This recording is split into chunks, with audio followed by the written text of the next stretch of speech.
C'est la deuxième parole que notre Seigneur Jésus-Christ a prononcée sur la croix. Cloué au milieu de deux brigands, deux larrons, brigands, ce qui veut dire bourreau, voleur, truand, larron. Eh bien, le Seigneur Jésus-Christ est sujet à des moqueries. Il était sujet à de mauvaises paroles, des paroles ironiques. Le Seigneur Jésus-Christ, pendant que grand chef yo, peuple là t'a ironisé, yo t'a passé dans risible, des brigands yo qui ont été cloués sur la croix tout, t'a passé dans risible, yo t'a ironisé. Immédiatement, yon nan larron yo ou bien yon nan brigand yo te font l'autre réflexion et le reprendre l'autre compagnon.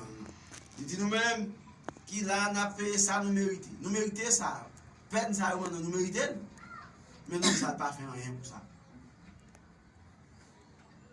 Et puis il est tourné vers Jésus pour dire, souviens-toi de moi quand tu viendras dans ton règne. Souviens-toi de moi quand tu viendras dans ton règne. Et Jésus lançait immédiatement la planche du salut pour dire, en vérité, je te le dis, aujourd'hui, tu seras avec moi dans le paradis. Aujourd'hui, tu seras avec moi dans le paradis.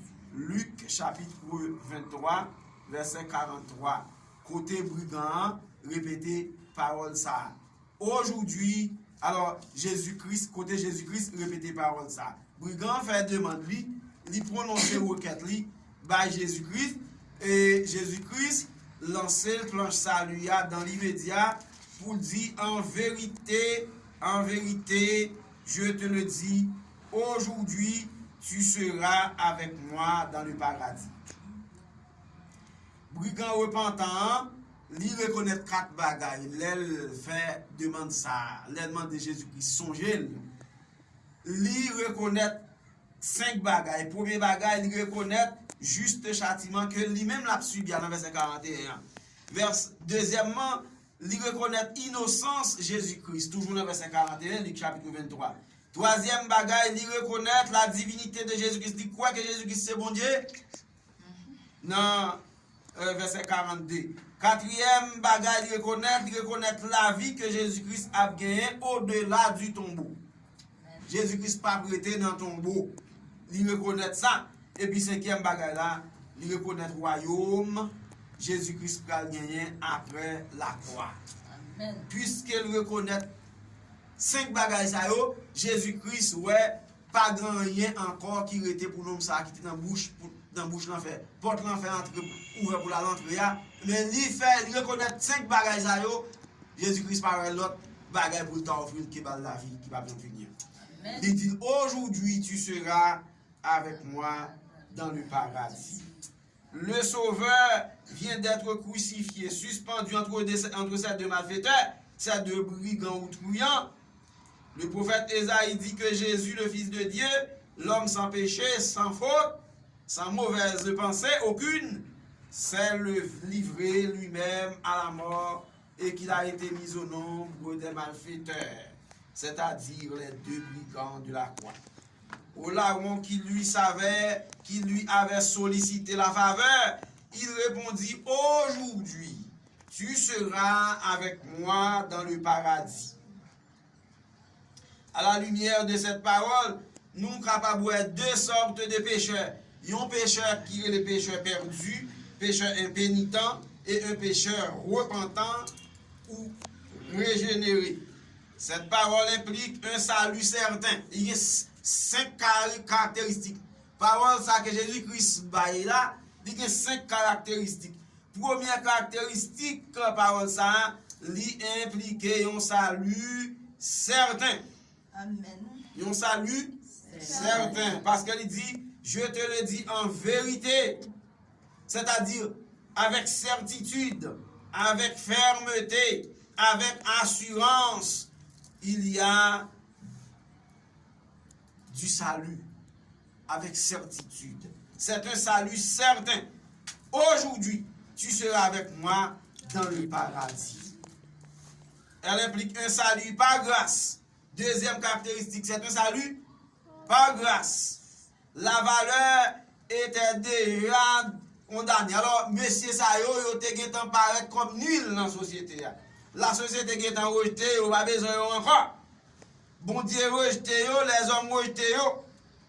Son effet valait la grâce de Dieu. Parole que lui prononçait, parole qu'il prononçait en faveur de Jésus-Christ, fait mériter la grâce de Dieu. Est-ce que Ephésiens 2, verset 8 et 9 dit pas dit, c'est par la grâce que vous êtes sauvés? Par le moyen de la foi. Et cela ne vient pas de vous, c'est le don de Dieu. Luc chapitre 2, verset 19, verset 10. Le Fils de l'homme est venu non pour être servi, mais pour servir. Le Fils de l'homme est venu pour sauver, pour chercher ceux qui sont perdus. Luc 19, verset 10. C'était un salut immédiat. Non seulement c'était un salut certain, non seulement c'est un salut par grâce, mais troisième caractéristique, c'est un salut immédiat. Indiqué par vocable immédiat. Aujourd'hui, ça c'est immédiat. Quand on parle avec moi, je dis à même, je ne vais pas dans le paradis. Je dis à même, je vais racher dans la bouche l'enfer. Pour m'entrer dans le paradis, pour te demander son fait. Amen.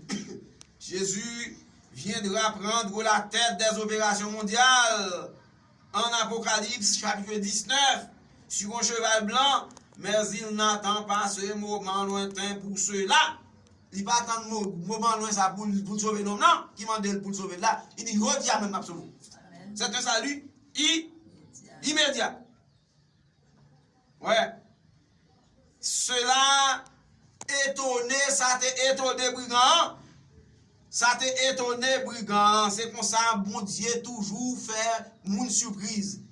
L'autre pas au fond, il pareil légèrement. Je prends même ça, trois grandes valeurs. Je dis parole là, comme ça, pour monter, pop, il prend au sérieux. Brigand, il prononce ces paroles là, comme ça. Il pense que c'est juste à Jésus-Christ venu pour venir pour moi. Jésus-Christ parle son réel. Jésus-Christ dit aujourd'hui. Qu'on y a même. Me rappelle on dans bouche en fait. Qu'on y a même me rappelle on dans bouche diable là. Ou pas dans l'enfant en fait. C'est un salut certain, c'est un salut par grâce, c'est un salut immédiat. Mais c'est aussi un salut personnel. C'est aussi un salut personnel. Quatrième caractéristique du salut. C'est un salut personnel. Tu seras avec moi. C'est toi qui seras avec moi. Ce ne sont pas vos amis. Ce n'est pas parents, ce n'est pas amour, mais c'est toi. Tu seras avec moi dans le paradis parce que tu me demandes de te sauver. Ce n'est pas la grâce que vous êtes sauvés. Si tu confesses de ta bouche le Seigneur Jésus-Christ, si tu crois dans ton cœur que Dieu l'a ressuscité des morts, tu seras sauvé. Brigand, il parle avec bouche, il fait demander avec bouche, eh bien Jésus-Christ sauvé personnellement. L'y impliquer en salut personnel, ce n'est pas à un autre que j'adresse la parole, mais à toi. Aujourd'hui, tu seras avec moi dans le paradis. Toi, l'un des quiconque de Jean 3,16 sera avec moi dans le paradis. Elle implique aussi un salut glorieux. Aujourd'hui, tu seras avec moi dans le paradis. C'est un salut glorieux, un salut dans la gloire. Un salut dans la gloire. Ça impliquait un salut dans la gloire. Nous joignons dans 2 Corinthiens chapitre 12, verset 2. Côté Paul parle du 3e ciel, la demeure de Dieu dans la gloire. C'est-à-dire dans la gloire, dans la demeure de Dieu. Aujourd'hui, ma pente grave.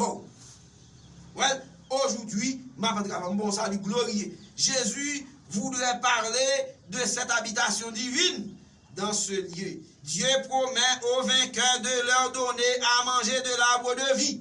Apocalypse chapitre 2, verset 7.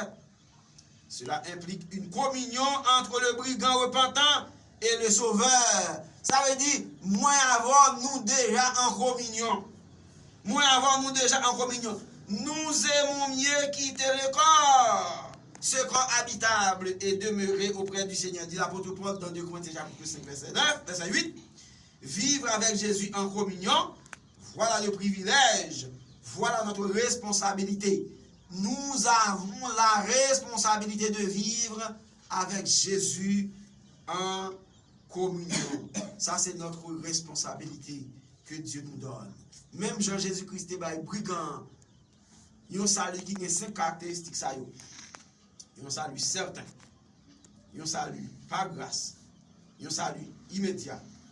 Il y a un salut personnel. Il y a un salut glorieux. C'est même Jean-Jésus-Christ, l'a sauvé nous tous. Nous, chaque qui sauve nous, même salut ça. Pendant que nous marchons ici-bas, nous sauver, nous dans la gloire. Aujourd'hui, tu seras avec moi dans le paradis. Ça, c'est la troisième parole que le Seigneur Jésus-Christ, c'est la deuxième parole que le Seigneur Jésus-Christ a prononcée à la croix. Première parole là, c'était Père, pardonne-leur car ils ne savent ce qu'ils. Dans Luc chapitre 23, verset 43. Deuxième parole, c'est je te le dis, aujourd'hui, tu seras avec moi dans le paradis. Encore dans Luc chapitre 23, verset 43. Nous avons passé dans l'Atlantique pour nous capables de prendre la troisième parole là. C'est cette fois-ci.